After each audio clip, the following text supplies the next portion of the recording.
Okay, ladies and gentlemen, can I introduce our first speaker? It's Simon Isaac from Zero Above.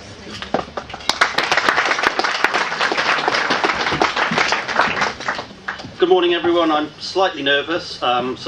Rick and I were at Green Marketing Conference this week, so I asked one of the speakers for some recommendations on what I could say, and they recommended I mention something saucy, something funny, and something with alcohol in it. So hopefully I'll have all of them in my presentation today. I'm going to talk to you about branding. It's something which we're very passionate about, and what I'm talking about is actually what clothes does your brand wear to work. We all know this brand. It's one of the most significant brands in the world. It's never out of the top 10 in terms of brand awareness, but there are some things which actually get it quite wrong. This particular brand is mimicking one of the best brands in the world, Coca-Cola, but as you can see, they've got the name wrong, it doesn't translate very well, and it's really bad. So we actually believe brands are made up of what we call 4 key components. It's quite simple, and there's lots of magic involved in branding, so I won't be declaring my full hand. But we think brands are made up of 4 things, and as you can see, we say there's colour in brands, it needs to have clarity, it needs to have really good typography, and it needs to be marketable as well.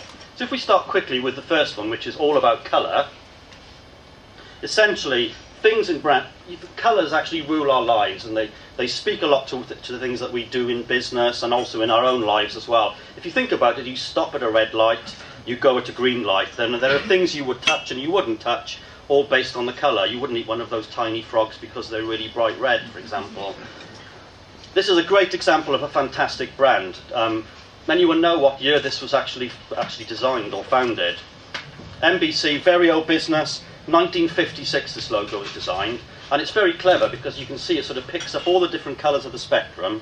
It was designed to show the changes in broadcasting, and this is when colour broadcasting actually came about.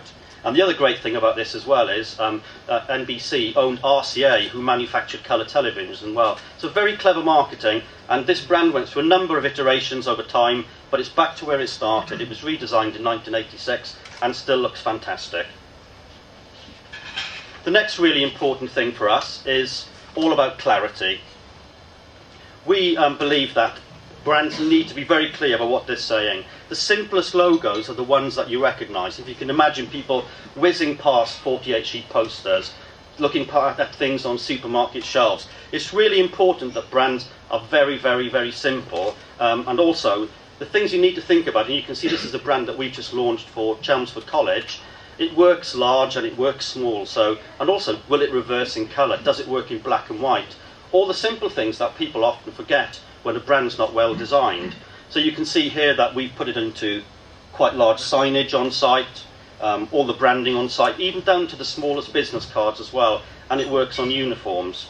So it's really important that your brand has clarity. The next thing for us, which is really important, is that your brand is marketable. Now, key things about a brand, it needs to be able to describe what you do very quickly.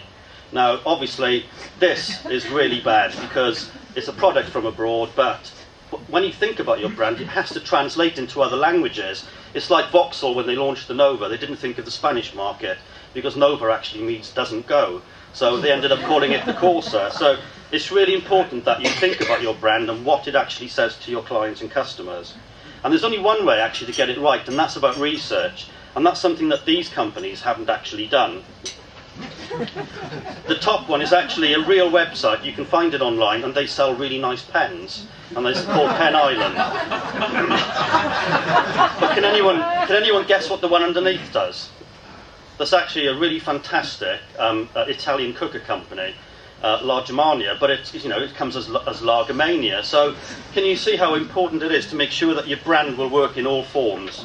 And then finally, the last bit is all about typography. And very often people come to us and they say, oh, what do you think the typeface or the font on our brand makes us look old, or does it make us look modern? The answer is that's not what you should be saying. Does it represent what your brand's all about and what your company does? Some really good examples that have stood the test of time. You look at things like National Geographic, the Times newspaper, or Time magazine. They've used fonts for over 50 years, and they've got a typeface that's something that's instantly recognisable to you. We call it a house. So essentially, they've got a house style that makes them look and feel like the brand that they are. And it's consistent as well, and that's really important. Just to give you a quick sort of freebie, we've developed something, we've called it the Brand Fan. Anyone can go and look at this. The website address is at the bottom. It's called My Brand Fan.